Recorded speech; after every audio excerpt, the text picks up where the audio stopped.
There is a massive pool of money quietly draining out of the US financial system right now. Not millions, not billions, trillions of dollars. And almost nobody is talking about it. Not your financial advisor. Not the nightly news. Not even most economists. But when this pool finally runs dry, and at the current pace that moment is getting very close, the consequences could ripple through markets in a way that makes past surprises look mild by comparison. What makes this situation especially dangerous isn't just the size of the money involved.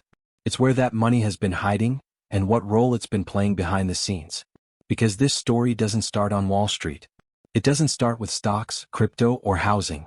It starts deep inside the plumbing of the financial system, in a place most people have never heard of, and never thought they needed to. A facility with a name so boring it practically dares you to ignore it. The Overnight Reverse Repurchase Agreement Facility. Not exactly headline material.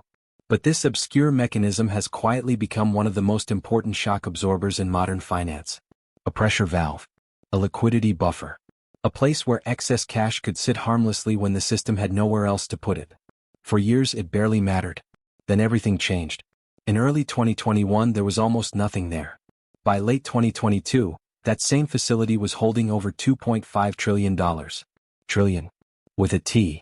It had become, almost overnight, one of the largest parking lots for cash the world has ever seen. And now, that money is vanishing. By late 2024, more than 90% of it was gone. No explosions. No emergency headlines. No breaking news banners. Just a slow, steady drain, happening in plain sight but outside the spotlight. Most people assume this is harmless. Money moving from one place to another. Accounting entries. Technical details. But here's the problem. That money wasn't idle. It wasn't irrelevant. It was acting as a buffer, a financial shock absorber for the entire system. And when buffers disappear, systems don't fail gradually. They fail suddenly. This is not a story about a single institution collapsing. It's not about one bad bank or one bad trade. It's about what happens when liquidity, the thing that allows markets to function at all, quietly thins out, until one ordinary stress event turns into something much bigger. A quarter-end funding squeeze. A weak Treasury auction. A bank that suddenly needs cash. A geopolitical shock. Any one of those on their own seems manageable. But without a cushion, small stresses don't stay small. They cascade. That's the risk hiding here. And the most unsettling part? Financial crises never look like crises while they're forming. They look boring, technical, contained, until suddenly they're not. In the next part we're going to break down what this reverse repo facility actually is, why it exploded after COVID, and why its disappearance matters far more than most people realize. Because once you understand what role this money has been playing, the real danger becomes impossible to ignore. To understand why this matters, we need to slow down for a moment and talk about what the reverse repo facility actually is. Because despite the intimidating name, the core idea is surprisingly simple. Think of it as a parking lot for cash. Not your cash. Not my cash. The cash of money market funds, government-sponsored entities, and large financial institutions that need a place to store enormous amounts of money overnight, safely, predictably, and without taking risk. These institutions can't just hold trillions of dollars in checking accounts. They can't shove it under a mattress. And they can't afford to gamble with it. They need somewhere absolutely safe. Somewhere that pays interest. Somewhere guaranteed. That's where the reverse repo facility comes in. Here's how it works in plain English. A financial institution gives cash to the Federal Reserve overnight. In return, the Fed gives them Treasury securities as collateral and agrees to reverse the transaction the next day, paying a small amount of interest. It's essentially the Fed saying, "Give us your cash for the night. We'll hold it. We'll keep it safe. And tomorrow you get it back, plus interest." This matters because it sets a floor under short-term interest rates. If you're a money market fund and you can earn, say, 5.3% risk-free at the Fed, you're not going to lend money in the private market for less than that. Why would you? So the reverse repo rate becomes the lowest acceptable return in the system. For years almost no one used it. Why would they? Banks were happy to take deposits. Short-term treasuries paid enough. Markets were flush with opportunity. The facility existed, but it was background noise. A footnote in monetary policy textbooks. A tool for emergencies that never seemed to arrive. Then COVID hit. And the financial system changed overnight. To prevent a complete collapse, the Fed unleashed the most aggressive liquidity injection in modern history. Interest rates were cut to zero. Bond purchases exploded. Trillions of dollars were created and injected into the system in a matter of months. The goal was simple: flood the system with liquidity so nothing breaks. And it worked. But it created a new problem. There was suddenly too much cash. Banks were drowning in deposits. Balance sheets ballooned. And regulations made it expensive, sometimes impossible, for large banks to keep absorbing more. So banks started doing something almost unthinkable. They stopped wanting deposits.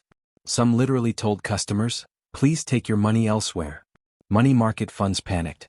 These funds manage cash for retirees, corporations, pension funds, payroll accounts, money that must remain liquid and safe at all times. They couldn't find enough Treasury bills. Banks wouldn't take their cash.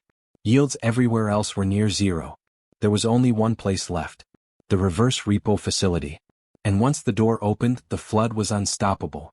In less than 2 years, usage exploded from almost nothing to over $2.5 trillion. This obscure tool had quietly become one of the largest holders of overnight cash in the entire financial system. And here's the key point most people miss. That money wasn't just sitting there doing nothing. It was acting as a pressure release valve. When markets were stressed, there was excess liquidity that could flow back out. When funding tightened, that pool could shrink without hurting banks. When shocks hit, the system had room to breathe. It was a buffer. A financial shock absorber. And now that buffer is disappearing. Which raises a critical question. If this facility was absorbing excess liquidity during the flood, what happens when the water recedes, and the buffer is gone? That's where this story starts to get uncomfortable. Because the money leaving the reverse repo facility isn't vanishing into thin air. It's being pulled somewhere else. And where it's going, and why it's leaving now, is what sets the stage for everything that comes next. That's exactly what we'll break down in the next part. To understand why this situation is so dangerous, we need to talk about how the flood started in the first place. Because the explosion of money into the reverse repo facility wasn't an accident. It wasn't a glitch. It was the direct result of deliberate policy choices. Let's rewind. When COVID hit, policymakers were staring into the abyss. Markets were freezing. Credit was evaporating. Entire sectors of the economy were shutting down at once. So the response was simple, blunt, and overwhelming. Inject liquidity. As much as necessary. As fast as possible. Interest rates were slashed to zero almost overnight. Bond purchases ramped up to levels that would have seemed unthinkable just months earlier. The central bank's balance sheet exploded, from roughly $4 trillion before the pandemic to nearly $9 trillion at the peak. That's not stimulus. That's monetary shock and awe. And again it worked. Markets stabilized. Credit flowed.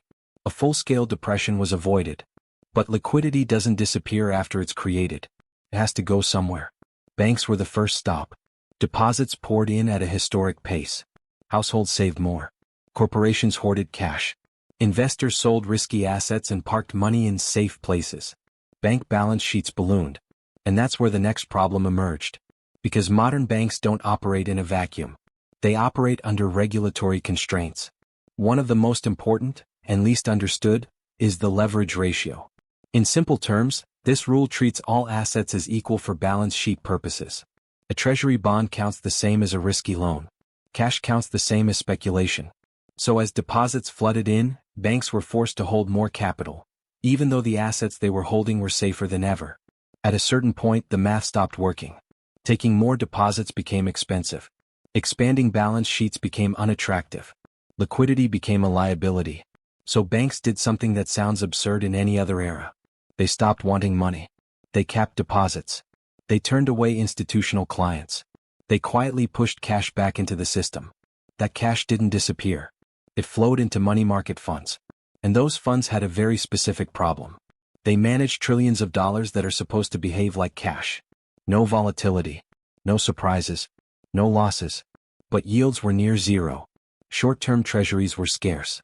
Banks wouldn't absorb the cash. So once again there was only one place left. The reverse repo facility. It wasn't chosen because it was productive. It was chosen because it was the only thing left. That's why usage exploded so quickly. Not because investors suddenly loved the Fed. But because the system had painted itself into a corner. Too much money. Too few places for it to go. Too many constraints preventing banks from acting as shock absorbers. The reverse repo facility became the overflow tank. A place where excess liquidity could sit without causing damage. And for a while it did exactly that. Markets looked calm. Volatility stayed low. Funding stress was minimal. But here's the crucial mistake people make when they look back at this period. They assume that because nothing broke, the setup was safe. In reality, the system had become dependent on that buffer. It wasn't a luxury anymore. It was structural. Which means once policymakers decided to reverse course, to drain liquidity instead of adding it, the question was never if that buffer would shrink. The question was what happens when it's gone. Because draining liquidity doesn't happen in a vacuum either. And the way the system is now removing money is creating a very different set of risks than the ones it faced during the flood. That's what we're going to unpack next. Because the cushion isn't disappearing by accident. It's being drained, deliberately, from two directions at the same time. And that's where the real tension begins. So now we get to the part that almost no one explains clearly. The reverse repo facility isn't shrinking because the system is suddenly healthier. It's shrinking because liquidity is being pulled out, fast, and from multiple directions at once. The first force is obvious. Quantitative tightening. After flooding the system during the pandemic, the central bank reversed course. Instead of buying bonds and injecting reserves, it began letting bonds mature without replacement. Month after month. Tens of billions at a time. This is the monetary equivalent of slowly opening a drain at the bottom of a swimming pool. Water doesn't disappear all at once. The surface looks calm. People keep swimming. Until suddenly it doesn't feel so deep anymore. As the balance sheet shrinks, reserves are removed from the system. At first, that doesn't hurt banks, because the reverse repo facility absorbs the outflow.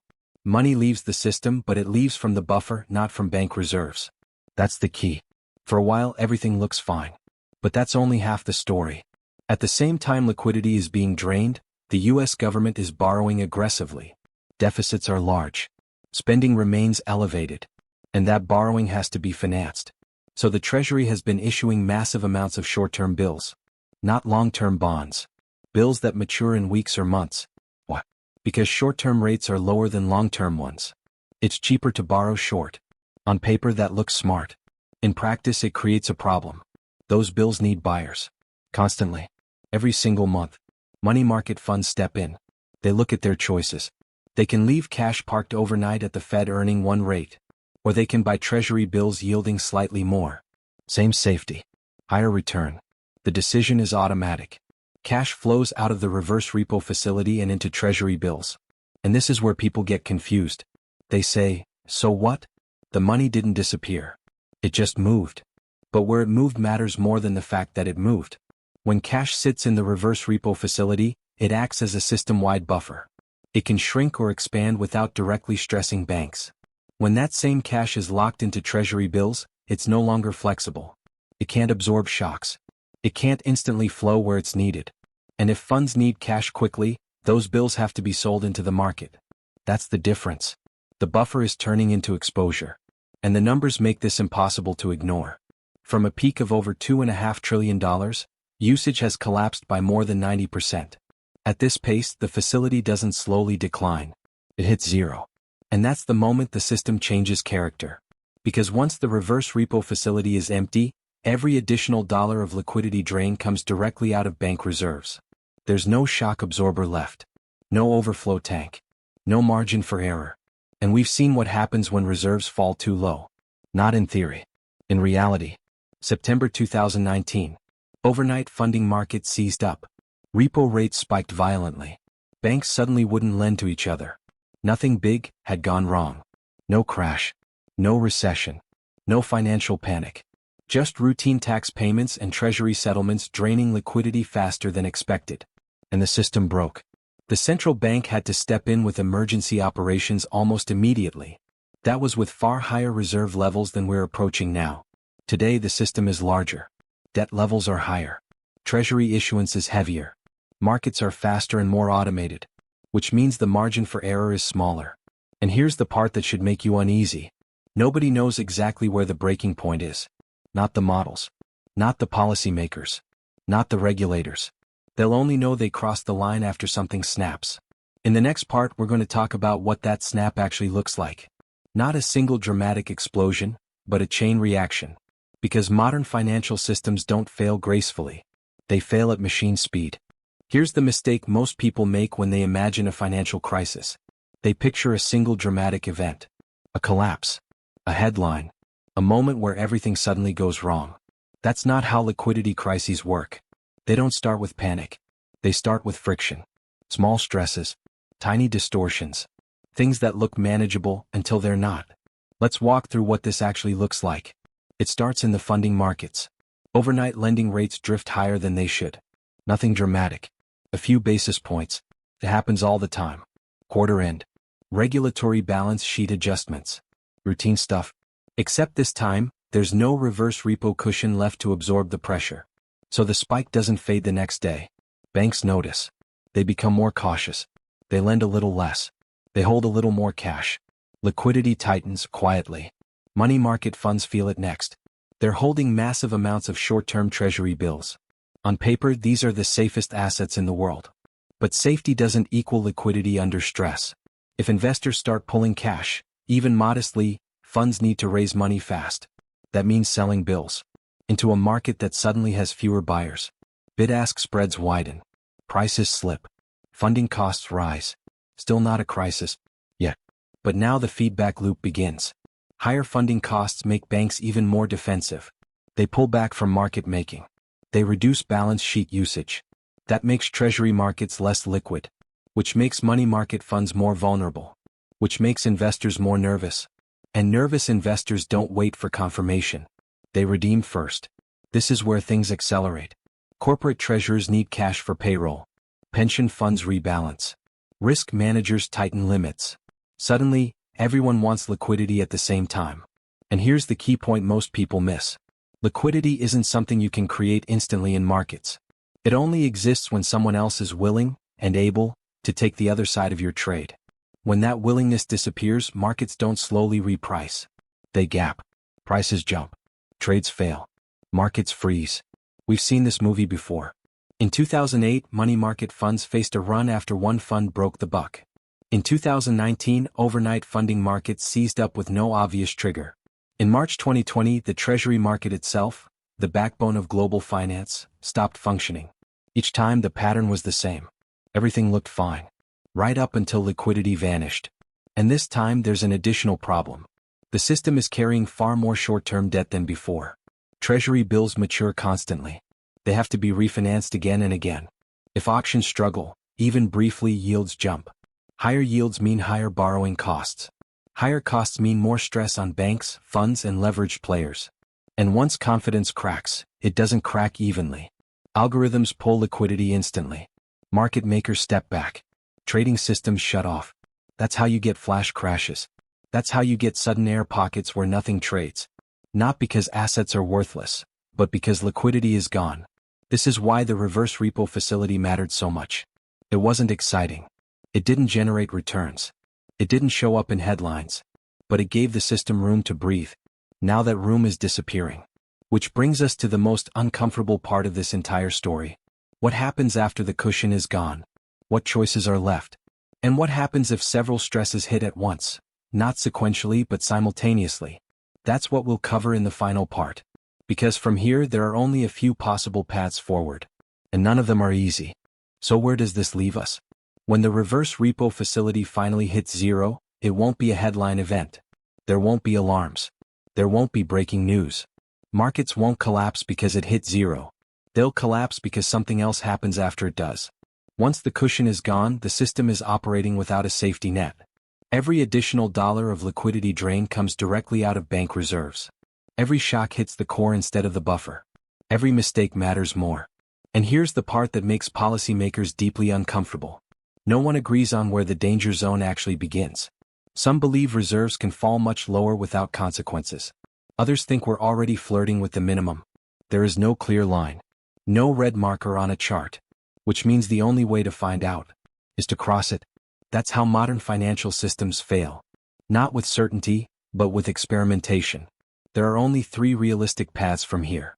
The first is the soft landing. The reverse repo drains to zero. Liquidity tightens but nothing snaps. Treasury issuance slows. The balance sheet runoff pauses before reserves get too low. Markets wobble but hold. This is the optimistic scenario. It requires everything to go right at the same time. The second path is the controlled break. Something cracks, but not catastrophically. A regional bank fails. A treasury auction struggles. Repo rates spike briefly. The response is fast, targeted, decisive. Liquidity is injected just enough to stabilize the system. The damage is contained. This is what policymakers are hoping for. The third path is the one nobody wants to talk about. Multiple stresses hit at once. A geopolitical shock. A funding squeeze. A fragile bank exposed to commercial real estate losses. The reverse repo is already empty. There's no buffer. Liquidity evaporates faster than expected. Funding markets freeze. Confidence cracks. The response isn't gradual. It's emergency measures. Massive interventions. Trillions injected overnight. Not as policy, but as panic control. And here's the uncomfortable truth. The longer nothing breaks, the more fragile the system becomes. Because confidence builds on calm. Leverage builds on confidence. And buffers quietly disappear in the background. This is why financial crises always feel impossible. Right until they become inevitable. In 2007, subprime was contained. In early 2020, markets were functioning normally. In 2019, the repo spike was just technical. Until it wasn't. The reverse repo facility hitting zero is not the crisis. It's the warning light. The red indicator on the dashboard that flashes briefly, right before the engine seizes. Most people won't notice it. Most media won't explain it. Most investors won't care. Until liquidity disappears and everyone suddenly wants answers. By then, the smart money will already be positioned. That's why stories like this matter. Not because they predict dates. Not because they guarantee outcomes. But because they show you where the system is fragile, before it breaks. If you want to understand what's happening beneath the headlines. If you want to see the plumbing, not just the prices. If you want context before the crisis, not explanations after it. This is exactly what we do here. Welcome to Finance Archives. If this breakdown helped you see the system more clearly, subscribe to the channel. Because the most important stories in finance are almost never the loudest ones. They're the quiet ones. Happening in the background. Right up until they matter to everyone.